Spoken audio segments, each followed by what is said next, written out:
بسم الله الرحمن الرحيم. الحمد لله رب العالمين، وصلى الله وبارك على أشرف خلقه محمد وعلى آله وأصحابه وأمته أجمعين. اللهم يا رب اشرح لي صدري ويسر لي أمري واحلل عقدة من لساني يفقه قولي. اللهم آمين.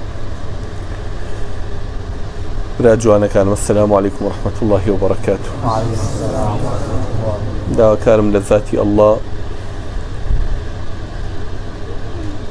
ئەم گەنجە جوانانی لە مەجلیسەیە کۆبوونەتەوە جێی ئومێد بن بۆ ئومەتی ئیسلام، جێی ئومێد بن بۆ دایک و باوکیان، جێی ئومێد بن بۆ میلەتی کوردە، جێی ئومێد بن بۆ ئەم خەڵکی شاری سێمانیە، جێی ئومێد بن بۆ ئەم گەڕەک و ئەهلی مزگەوتە. داواکارم لە ئەڵڵا هەر هەمووتان کە بە کۆڵەکەیەک بە پایەیەک کە پانتاییەکی زۆر لە باڵەخانەی ئیسلام لەسەر شانی ئێوە ڕابۆستێ ئینشاءالله، لە ڕێی ئێوە دینی حەق، بانگەوازی حەق بە هەموو لایەکێم دنیاە بگا. خۆتان پێکەم نەبێ گوڵە جوانەکان. بەخوا هەموو پێغەمبەران عەلەیهیمۇ الصەلاة وەسەلام ئاواتیانەوە بوو کە ئاوا کۆمەڵی گەنجیان لە دەور کۆبێت.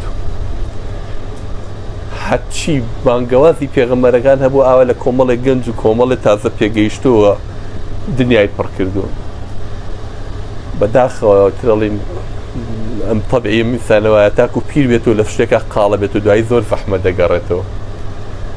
ئەم کاتی پاکیە، ئەم کاتی گەنجێتێ لە هەموو کات جوانترە بووی ئەو دینە قبوڵ کات. وەڵای شوێکەوتەکانی ڕەسوول الله صلی الله علیه و سلم هەمووی لە عومری ئێوەیە بوو. تەسەورەکەن بە ئەبوو بەکر و عومەریانەوە و دوو پیرەکە شەیخەین. ئەبێ عومریان چەند بوو بێم دوو پیرە؟ پێغەمبەر صلی الله علیه و سلم خۆی پێغەمبەر بوو، عومری چەند بوو؟ بوو بە پێغەمبەر عومری چەند بوو؟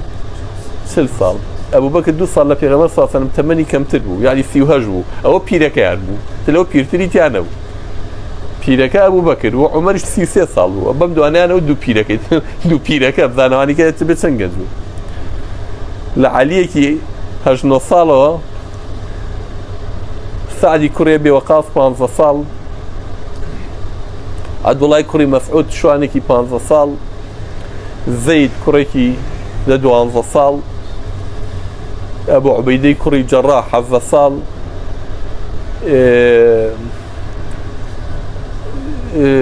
نەخێ ئوسامەی چی زەیدی باوکی خۆی تازەی. ئوسامە لە دایک نەبوو بۆ کاتە، ئوسامە لە دواتر ئەخوا ئەفوکات دایک بوو. ئوسامە مناڵە دواتر لە دایک بوو. بەڵحاسی کەلام هەمووی گەنجی جوان تازە پێگەیشت و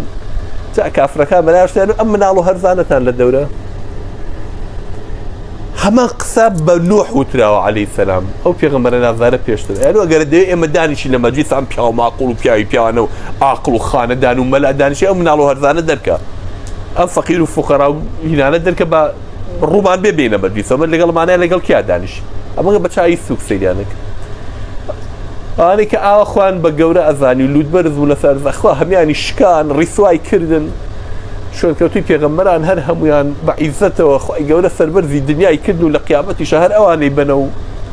لەبەرەوە دڵتان بە خۆتان خۆش بێ بە قوربان. جەنابی مام موسا چەند ئایەتێکی خوێندەوە: یا أيها الناس لا تغرنكم الحياة الدنيا ولا تغرنكم بالله الغرور إن الشيطان لكم عدو فاتخذوه عدوا. بەڵێ لە دوو شت ئاگاداری کردوینەتەوە کە زۆر خەتەرە. منە دوو شتە ئاگادارتان کەمۆلی. یەکەم خۆشی و جوانیەکان و تۆزە ڕابواردنی دنیا یەکەم سابوونەکە پێ و لێی هەڵخەلیسکێ. تایبەتی ئەم تاوی گەنجێتی و کە فوقڵەی کە ئیسەکانە هەتانە زۆر بە دنیا دڵی خۆشە بێ، وا ئازانی قەت نامریت. عومرێکی عەجیبە لە پێشەوە دێتە پێشەوە وا ئەکەم و بەتەمام ئەوە بخوێنم و ئەوێ تاوکەم و ئەوەم هەبێت و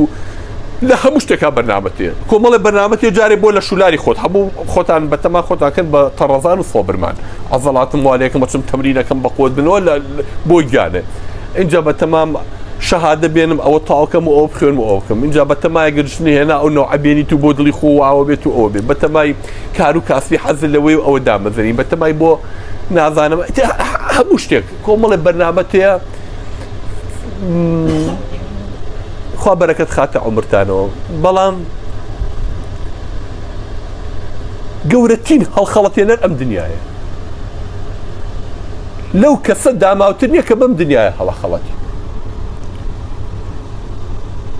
مەجبوریشی هەرە بێت تەعاملی لەگەڵا بکەیت یعنی ئەنا ئەوەی بتوانی دەستی لێ بەرەیت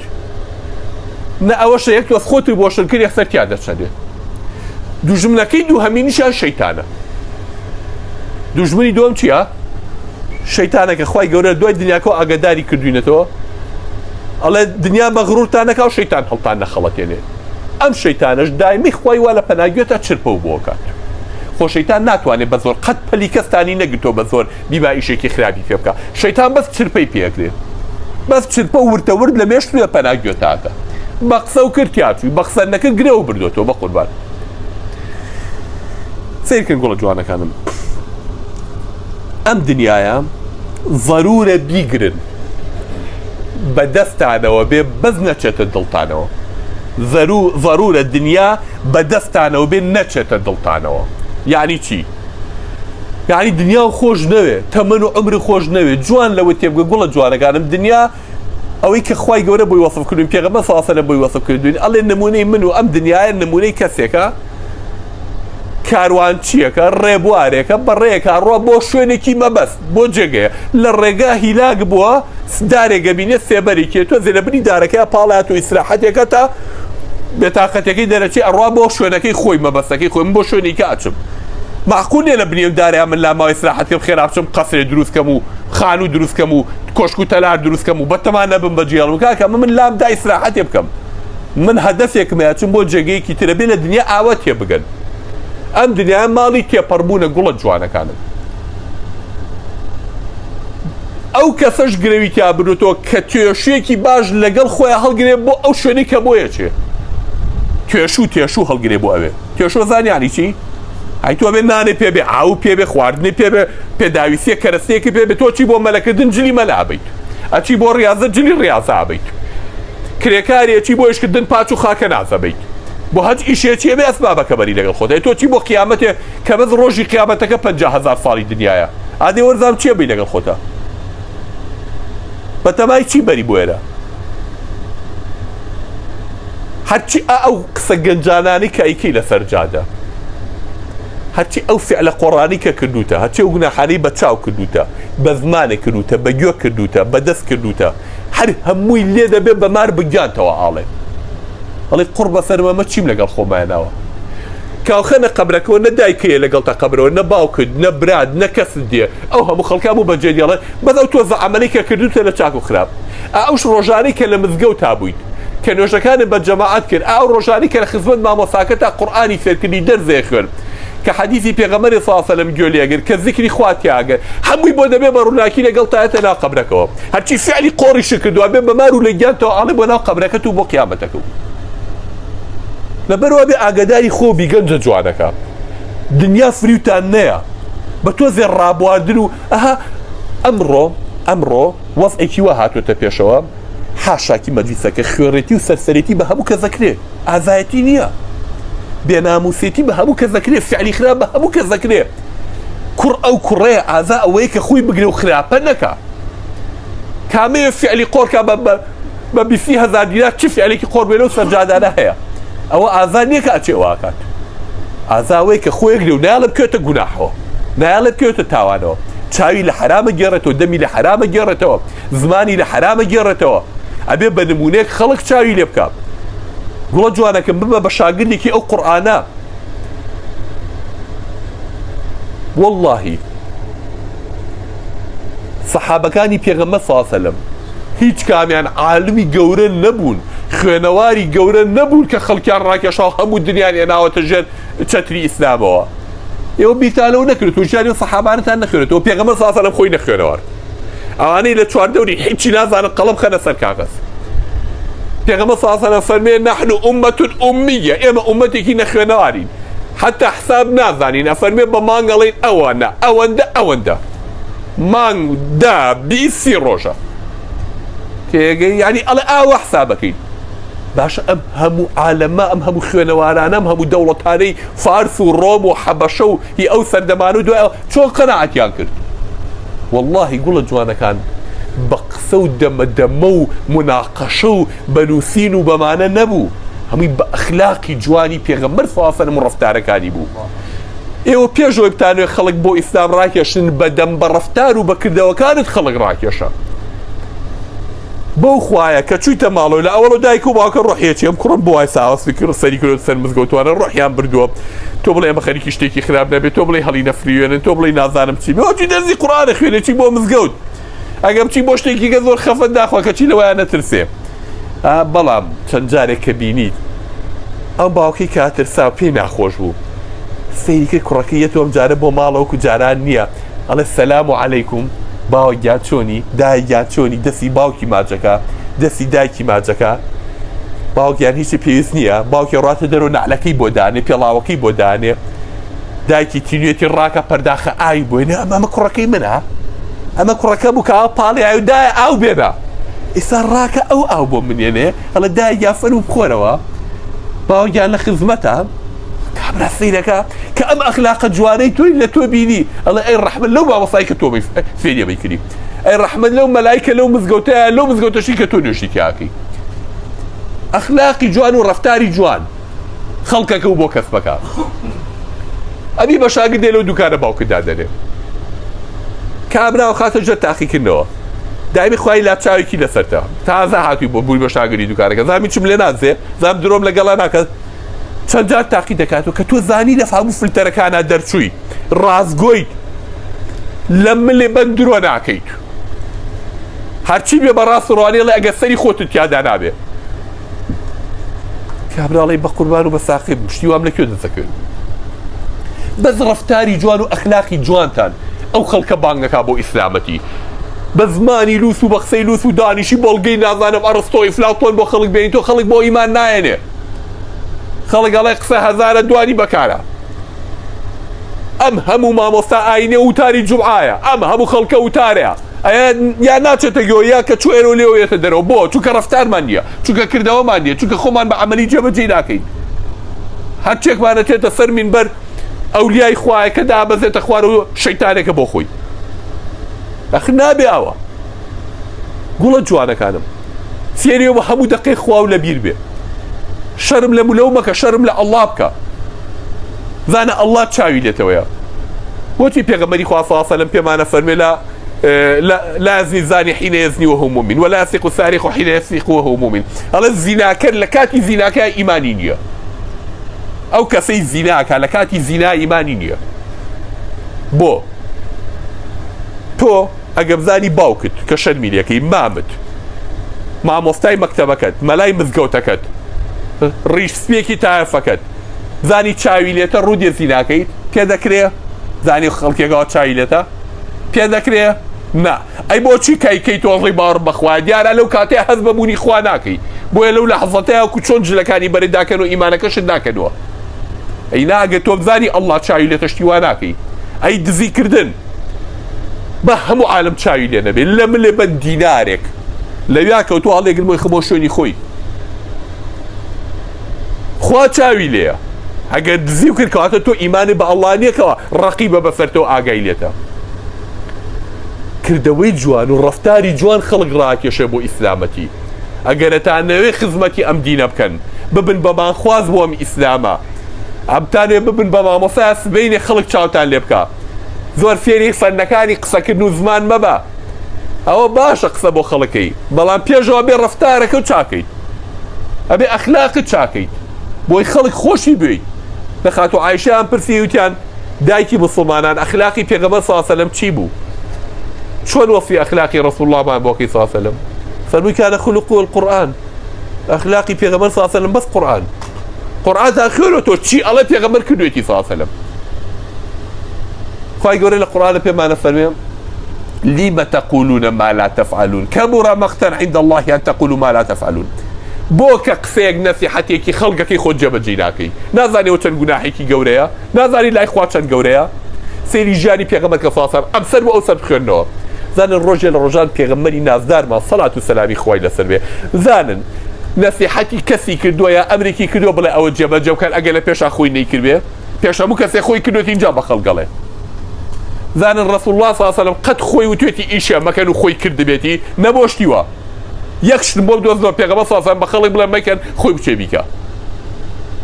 إذا تو جواي بس عقوبة أدو يخلق تشاو لي بكن أدو يخلق لدوري كوبيتوا إسلامي كي جوان برجسكا ببنموني كي جوان كخلق رحمة بودايكو باوكو بدينه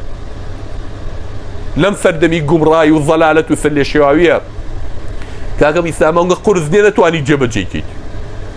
بذا وندي باك براز با شرم لخوابك بزانا همو دقي خواب شاوي ليتا بزانا خواي قولة چيه فرمي پیغمبري خواه صلى الله عليه وسلم چيه فرمي معقول نياتي تنامز قلتك براجان چوني خواه جزاي بخير باتو اگر چي تو بو سر براي توتو پینا كرو لام جارة بعورتي خود جون بي چاو لخلقي خوارو خيج مكا اوان كجوني شان بي عينابي تو بيديتو بلا من أدبي من وأخلاقي من فيري نكردوم زمان بيز بم من شون تو جون بدايكو باوكي من عيد من روم ناي جون بدايكو باوكي تو بدايكو باوكي تو مامي منن بوري منن من غلطي وانا زانا كامرا نابي بقطري عاوشة بناخي عرزة سيري وأخلاق جوانا بن سلام ليك تركن او رفتار ناشيناني كان نام جنجكانا هاي كوري نازانم شي كوري عثمانو والك راي والك ام يكتربين ام سلامك انا تحيتهم بينهم التلاعن بدا خالم فلاي بين يكتريان لعنت كنا ليكتر تفونا لعنت كنا ليكتر تو كب اي بيني بلا السلام عليكم شوني كاك فلان جان وضع شون احواله شون شخصيتي احترامي بيت فرزاتي بو مزقو بو مالي خوا دزيوجا شوي باكو تميزي دم باكي داون باكي سردانويني لدرقاي مالي خلقي انا سناكي لسر درقاكم ذاني كيا لكوني بنجركا يتعملوا لاي درقاكوسي جاري دو جار سي جار كلا سي جار لدرقا ما ينكردو خلص مرم شو كيف مصاص المدتي تا سي جار بوتي لدرقا ما ينكردو لمالي جبونا ذاني لمالشين حسب رو كابرا نايو بيكاتو ايشي كيا مشغلتي كيا كاتي وين درقا خلقاتو بلا قشيك اخوا حافظ وإن قيل لكم ارجعوا فارجعوا اخوان القرآن فرمي قوتي عن كاكا هكا ولاوتي كاكا داوي لي ابنكم مجال نبي تمالو قشيك بين ناخوش نبي اقرب دواوا ام اخلاق جوانية كي اما نقصاني مان هي خلق قوتا قالتا مان بيك على اما فلان كذ مسلمان اسلامية ها من رفتانيتي فلان كذ اويا ها من رفتانيتي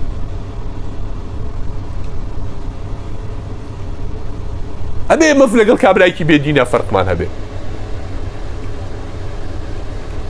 أبي توزع حسابي خوما بكينو خومانيا للجواب كينو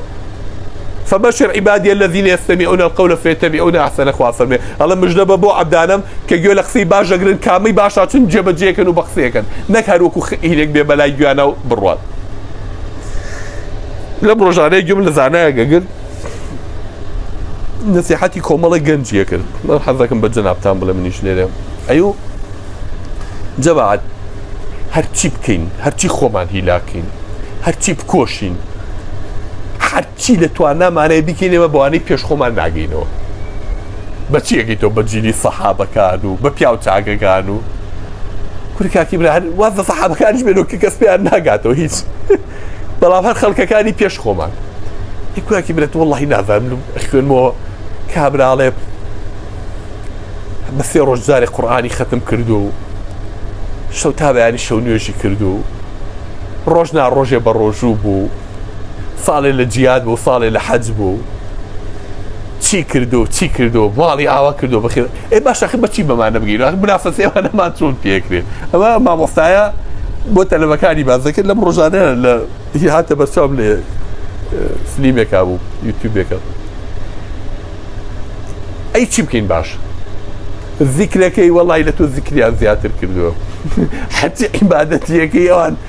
ئەی منافەسە وە ناکرێ بەچی پێش خەڵکی ئەوانە ئاکەین ئەی هێنا ئەی بەر ئێوتم زان مەبەستی چییە وتی وەڵی تاکە یەک شت کە پێغەمبەر صلی الله علیه و سلم فەرمێ هیچ شتێ لە ڕۆژی قیامەتا لە ترازووە بەقەی ئەوە قورس نییە و هیچ شتێ بەقەی ئەوە لە خواد نزیک ناکاتەوە کە لە حەدیثی صحیح پێغەمبەر هاتووە صلی الله علیه و سلم تاکە یەک شتە بەس مەگەر بەو شتە ئێمە بەرز بینەوە بگەینەوە ئاستە چونکە خۆ ئەو کەسانی زۆر تایبەت خۆشەوێت ئەویش ئەخلاق جوانیە هایناتان عجیب نەبێ ئەخلاق جوانی بەس بە ئەخلاق جوانی لەوانەیە لای ئەخلاق جوانی لای کوردەواری بەداخەوە لەم ئەخلاق جوانیش لەوانەیە لای ئێمە بەس بە قەزەی داوێن پاکی تێگەیشتوێتە ناوە نییە هەرەوە نییە ئەوە بەشێکە لە ئەخلاق جوانی بەس هەمووی نییە ئەخلاق جوانی ئەزان ئەخلاق جوانی چییە؟ ئەگەر بە زۆر بە کورتی پێتان بڵێ ینی زۆر قورسی نەکەم لێ ئەگەر خەڵک خراپ بوو لەگەڵ تا تۆ باش بی نەک باش بوو تۆش باش بی ئەگەر خراپیش بوو تۆ باش بی کەسێک لای پێغەمبەر صلی الله علیه و سلم وتی یا رسول الله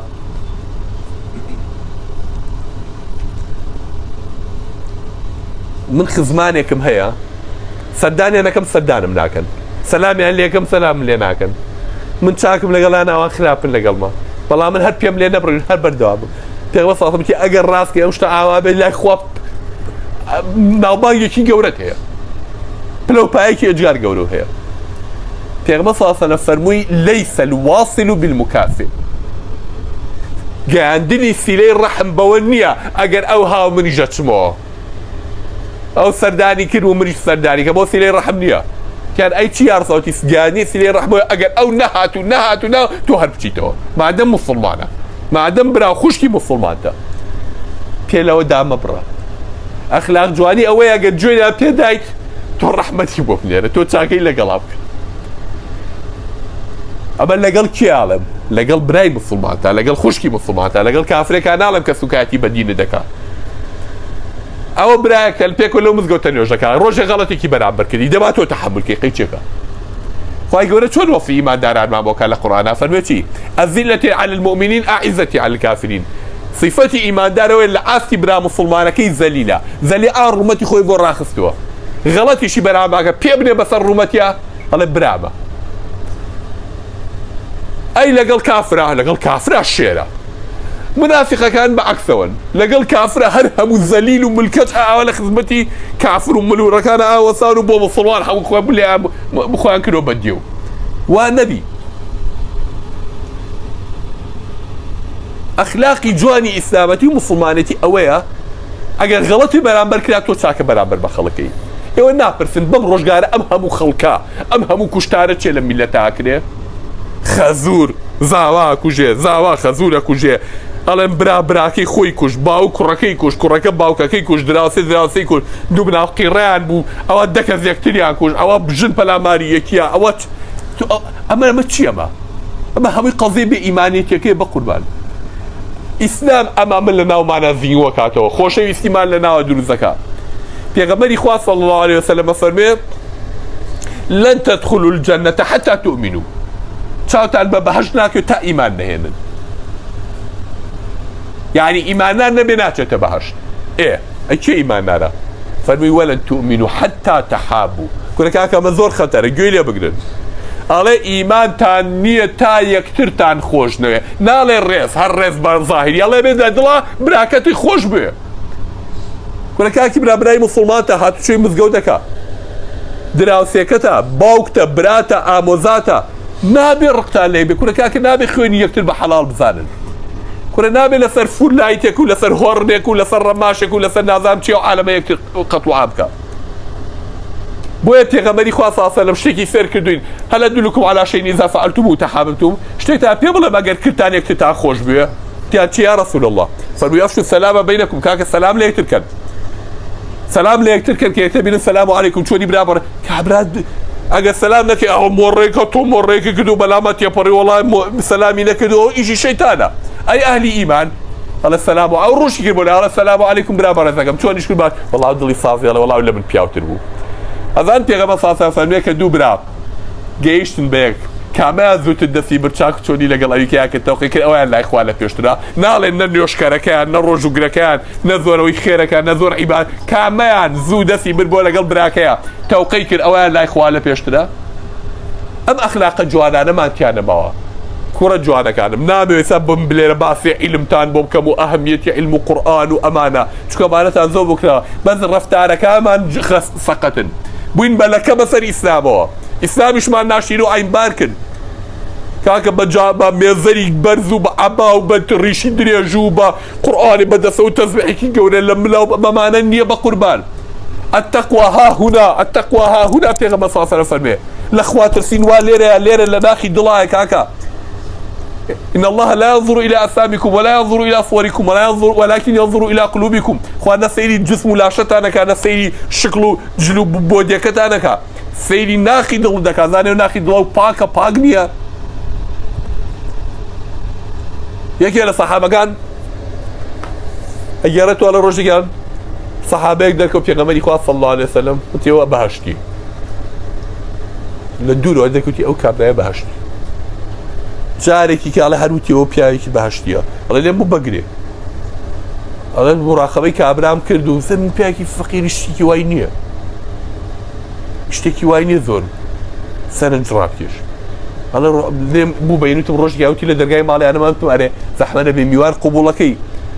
ئەم ئێوارەی لە خزمەتا بم شەولات بم شوێن میوانە بم تی یەخوا بە خێوی برا بەڕێز دەکەم فەرموو لە خزمەتا تی نێزانی کە ئاگام لێ بۆ پێغەمبەر ساسە لە فەرمێتی و پیاوە باشتی وەڵا شوێن لای بوو هەدی قەت مای شتێکی تایبەتی نەبوو کو باقی خەڵکە بەڵێ ساوکو و باقی خەڵکە سا تۆ شەو نوێژی کردو لە ماڵەکەی خۆیان و کابرایەکی فەقیری بێدەم هەڵە دوایی کە ویستم خوا حافیزی بکەم و بڕۆم ئەرێ کاکی برا داوای لێبوو نەکەم وەڵای پێغەمبەری خوا ساسە لە مژدەیەکی ئاوا خۆشکیە باسی تۆی کرد کابرا وتی لە خۆشیە خەریب و شاگەشتکەوی چۆن پێغەمبەر ساسە بەمنیوت بەڵێ تۆ ئابەتی پێم بڵێ تۆ چیت هەیە چیت هەیە بینی خۆت و خواوە والله هەرەوەی کە بینیوتە بە قورئان نازانم هەروەکو ئێوەیەم بۆ مزگەوت و نوێژ دەکەم و بە ڕۆژەوە بوو شتێکم نەدی تایبەت بێ لە ئێمە جیاواز وتی ئاخر بیرکەوتی بە قورئان هیچ شک نابم وتی دوایی کەیترین وتم وڵای دەیتە بێ خوای گەورە خۆی بزانێ وتی بەس یەک شت وتم چی وتی وڵای شەو کە سەرەکەم بە سەرسەرین و ئەخەوم ئەمەگە ڕق و کینە لە دڵمانێ بەرامبەر بە یەک موسڵمان ئەڵەم گەردی هەرچی موسڵمان هەیە ئازابێ ئەخەوم ڕقی کەس لە دڵمان نییە خێرم بۆ هەموو خەڵگەوێ دیدە بەخوا هەرەوەیە ئەو دڵە پاکەتەوای لێ ئەگەر ئەو دڵە پاکەمان هەبێ موسڵمانان لە عافیەکە ئاوا یەکتریان خۆش بوو بەدەم یەکتر کورە کاکی برا بڕۆ کە لە گەڕێکێکا بێوەژنێگە بێ ماڵەهەتیەگە بێ کورە بڵ ئەلی مزگەوت و موسڵمانەکەن بە دوای فەقیرەکان ناگەڕن و بچن یارمەتی کابن ئەو ڕەحمەتە بەس لە ناو دڵی ئیمانداران و موسڵمانانایە کابرای بابای کافر لە کۆشکی خۆی لە قەسی خۆی ئاگەی لە دنیا نییە ئەو ئەخلاقە جوانە لای ئێمە زیینگوی کەنەوە بەزەیتان بە یەکترا بێت و یەکتر تا خۆش بووە ئەو تا پێغەمبەر صلی الله علیه و سلم فەرمێ ناچنە باش تا یەکتر تا خۆش نەوێ تا ئیمان نێنن ئیمانیش نێنن تا یەکتر تا خۆش دەوێ سەلام لە یەکتر کەن بە یەکتر تا خۆش بێ لەبەرەوە گوڵە جوانەکانم هەوڵ بە هەر ڕۆژی ئاوا جارێکی مراجعەیەکی خوکە زانە چی ڕەفتاری ناشیرینە هەیە زانە چی کردەوەی ناشیرینە هەیە ئیشی فەقەت و قۆڕێ هەمومان هەمانە هەموو هەر جارەی دانەیەکی ترکە کاکە هەر جارەی دانەیەکی ترکە بە تایبەتی ئەوانەی کە زۆر ڕەفیقی نزیکن لە یەکتر گوڵە جوانەکان با نەسیحەتێکتان بکەم لەبیر بە لە ئامادەی سەلاحەدین گەنج بووین تازە پێگەیشتین 4-5 گەنج بووین نوێژمانە کرد و ئێتدامی خوای لە مناقەشەش هەبووین لەگەڵ کافر و بێدینەکان کە گاڵتەیان پێکردینە چین لە دوایەوە نوێژمانە کرد بەردیان تێگرتین پێمان پێکەنین عیب نەبێ ئیشی قۆڕیانەکە بووی نوێژەکانمان لێ تێگەن شتی وایان نەدی بوو لە ساڵی هەشتاکان تا باز دەکەم کۆتایی هەشتاکانە سێ چوارێ بووین ئەلحەمدولیلا تێکەوە بووبووین بە ڕەفیقۆمانە دینەکە لێکی نووسی کردبووینەوە چونکە پێکەوە بووین و قسەمانە کرد و باسی دینمانە کرد و شتمانە خوێندەوە ئەو شتێکی زانی و حەدیثێکی بیست بوو بۆ ئێمە گێڕایەوە ئێمە گوێمان لە مامۆستای و شتێکمانە گێڕایەوە جا شت فێرە بووین و قسەمان بۆ یەکترە کرد قوربان لە پڕێکان بۆمان دەرکەوت کە سوێن بە غەیری خوا دروست نییە حەدیثی پێغەمبەری صلی الله علیه وسلم پێگەیانین کەوە من حلف بغير الله فقد كفر واشرك ويثم بغير خوا كفري كل شيء بخوا برادا هيك ما حتى بشرف بناموس بقبري نازانم كيف يا اخي في سوغان ابوي هاي يعني هم جناح والله انا ما زاني اي شيء كاين ان جمانو تركي كاين شلون تركي كاين يعني ما بس مويه ها قال ما تدري يكثر انت انجا قرار معك اللي بينك هذا شيء كي سقط ما نكر فيك ام بينجا رحمه بيكترناك ئەگەر یەکێک لە دەمی دەرچوە بیوتە بە شەرەفم چوارەکەی ترێکیێکی تێسرەوە بە پشتەمبریا بە پەنەگوێ بەخوا باشیشی تێسرەوە شەقەیە هەو چونکە ئەو خراپ لە منێدا کە سەری منی ژاتەوە ئەو لە دەمی دەرەچوە خەمش باشم تێسرەوە تێگەی هەنی لە ماوەیەکە مانگێکی پێ ناچوو دەممان وای لێ ئەنی هەموویان یەکتر ماشکار بوو چونکە فێر بوو تۆ کە ڕاهاتی لەسەر شتێن تۆ هەموو دەقێ سوێنگە خۆی بە قبری دایکم و بە نازام قبری باوکم و بە سەریکێ و بە گۆڕی شەهیدان و ئەم شتانەما گەنج خۆتان نەزان چۆن هینەکە کە قەرارمان کرد هەچ کەسێک غەڵەتی کرا چوارەکەیەکی تێسرەوە کەخوا ئەومان تەرە کرد ئینجا بە دەستی ڕاست خواردن و بە دەستی چەپ ئێستا جنابی حاج سالا زۆر لەگەڵ بە لە حەج کەسێ بەدەستی چەپ خوارد لە خۆ من ئۆتۆماتیکی و ئاگاشم لە خۆم هاواری لەگە کورە نەکەی ناتێ دەسرێنم نەکەی سڕا هاتین هەرچیمان بەدەستی چەپ شتێکی بخواردە چواری کە تێسرەوان تو لە دەبوو بە قوزەڵ قورت جارێ دوان سیان هەر بە چەپە بخواردە بانو نە ئەبێ بەدەستی ڕاست بوویت هەچ کەسێ غەڵەتێکی بکردایە لە ڕەفتارێک بڕیارماندا بوو لە بینی خۆمانە پێمان خۆش بوو یعنی لە ماوەی کەما چەندین فعلی ناشینواتەرە کرد چەندین کار کە دروست نەبوو بۆ ئێمە جوان نەبوو یارمەتی یەکتر یەدەی بۆ هەر خۆتان لەناو خۆتانە ئاوە یارمەتی دەری یەکتر بن پێغەمبەر صلی الله علیه و سلم فەرمووی إنما يأكل الذئب من الغنم القاصية الله جورك بلاماري رانا مرنادا بلاماري أو مرايا لران تربوا أجر بتنيابي همو فعلك خلاف في ربي تكذب راسك هاتوا بلام لقال كومل مسلمان أبوي بيو خواردانا بود راسك إنه قول جوانكم بيدل غلطك الراس بروا بويك لقال يكتر بن غلطك ها بويك الراس كانوا يارمتي دري يكتر بن بوتشاكا أجداري يكتر بكنوا كاتك شيء سري صالو دو لارولوتی سەرجادەکە دێن ئاوا لێکن با بچینە شە سەری ساڵە خۆ کافر نابی دەبا پێکیڵۆ دەنازانم چی برا مسلمانەکەت فریاد دەکەوێت ئەڵێ وەرە بە قوربانە بم ئەوانە شەیتانن هەڵ نەخەڵەتی بەوە نەچیت بە دوو کەلیمە قسە ئەم شەو دینەکەت هەموو بدۆڕێنی داینی بۆ شەیتان نا بە قوربانم شتیوان نەکەیت بەو قسێ لێ تۆ فریاکەیت لە هیری شەیتان ڕزگارە دێ بەس کە بەتەنیا بوویت شەیتان هەڵت دەخەڵەتێن و پێ دەخزێنێ لەبەرە گوڵە جوانەکانم داواتان لێکم با زۆر قسە ئینتان نەکەم و سەرتان نێشێنم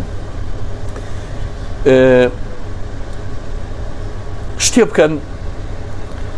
کە سەربەرزی دنیا و قیامەتیش بی پێی ئینسانی عاقڵ ئەم پیاوە ئاوەلی وردەم و ماوەی ڕەفیقایەتیەکەم دوو ڕەفتاری جوانی تایە دوانی ناشیرینی شتیا هەستی پێەکەم هەوڵە دەم فێری دوانە جوانەکەی بم هەوڵە دەم خۆم لە دوانە خراپەکەی بپارێزم مەسەلەن پیاوە سێن کرد تووڕەبوونەکەی زۆر بێتامە ئاوە تووڕابێ ئەها من چۆن چەنەشم خۆشێ مادەم ئەو تووڕەبوونە لەبەر چای منە یشکێنێ با منیش حالەکەم ئەو تووڕنەوە تووڕەبوونە تەرکەم ئەو نەوە هەڵچوونە تەرکەم ئەو نەوە زمان بەیە تەرکەم ئەو نەوە چاو خواریە تەرکەم چاو شۆڕێ تەرکەم ڕەفتارێکی جوانیکەم لێ دیوە تێگەی سەرەکەم ئەم برای ڕەفتارێکی جوانی هەیە ئەو ڕەفتارێکی جوانیە کورە مامۆستا کە دەرزەڵێتەوە ئوسلوبێکی جوانیە ئەم مامۆستای ئەحیایی یا کیمیا زۆر فەرقێ لەگەڵوانێکە با منیش فێری ئوسلوبە بم با فێر بم کە قساکە منیش ئەو ئوسلوبە جوانە وەرگرم لە خۆما بەکاری بێرم هەوڵ بە دوور بەرەوە لە چواردەورە شتی باش وەربگرە شتی خراپ لە کۆڵکەرەوە بناغەی هەموو ئەمانەش چەتری هەموو ئەمانەش کە لە هەمووی مهمتر و هەموو ئەمانە بۆ کۆکاتۆ نیەتە پاکەکەتە نیەتی بۆ خوا صاف بێ خۆت بۆ خوایەک لاکەرەوە بڵێ خوایە بێ بگەم بە ڕەزامەنی تۆ بپارەوە لە خوا بڵێ خوای گیان اللهم اهدنا لمحاسن الأخلاق فإنه لا يهدي لمحاسنها إلا أنت وجنبنا مساوي الأخلاق فلا يجنب مساويها إلا أنت خوا هدايتم بي بۆچی بۆ ئەخلاق جوانی چه ئەخلاقی زۆر جوانە هیدایەتم بۆی کە ئەو سیفەتم کە دروست ببێ چه ئەخلاقێکیش ناشرینە و تۆ بێ ناخۆش یا ڕەبی خوایە بمپارێزی لێ و لە منی لابە ئینشاءالله ئەگەر وابین ئەتوانی سوودێ بە خۆشت و بۆ ئیسلامەش بگەینی هەبی بە نمونەیەکی جوان بە گوڵێکی جوان کە خەڵک ئیسفادە لێکا و بۆنی خۆشی لێ بکات و بڵێن ئەی ڕەحمەت لەو دایک و باوکی کە ئەم مناڵی لێکەوتۆتەوە قورسی ژنیە گوڵە جوانەکانم قورسی ژنی ئاوا لە بینی خۆتان بن ڕەفتاری جوان فێری یەکترکەن یەکتر ئاگادارکەنەوە لە ئیشە سەقەتەکان ئەگەر ئەو برادەرە و پێیوتی ئەوەت غەڵەتە وەک فیشەکە شێتە بەچۆ بە ئاسمانە بڵێ حەقی خۆتی ئەبێ و حەقی منێ نەبێ خی گەورە زۆر زەمی ئەوەمان بۆکە وئیذا قیل له اتق الله أخذته العزة بالإثم یەکێ لە صفاتی ملح و ڕووزاڵمەکانەوەیە کە پێ وترا لە خوار ترسا ئەخلاقی جوان بێ ئەو شتەمەکە کۆچی تووڕابێ چێ بە ئاسمانە جا من لە خوارە تەزم کێ ترسێ وەڵا وانیە وەڵا وایە نەبە قوربان بڵێ زۆر سپاسەکەم ئەی خوا جەزای بەخێری باتەوە وەڵای ئاگام لە خۆم نەبوو دیارە ئەو ڕەفتارەی دەمنێ زۆر مەمنونی جەنابتم بەڕاستی برای مسلمانە بێ ئاوێنەی برا مسلمانەکەی بێ ئەبێ خەڵەکانی خۆی لەوەی بەرامبەرا ببینێ شوێن عیب و عاری یەکتر مەکەون کورە عیبە ئاگادار بن ئەبێ ئێوە جیاز بن لە خەڵکیەوە سەرجادەیە یەکێکتان برایەکە غەڵەتێکی کرد کاکە تۆ پێ وزانیوە فعلێکی قۆڕی کردووە بچۆ بۆی پۆشە لای خەڵک مەچۆ بڵاوی کەرەوە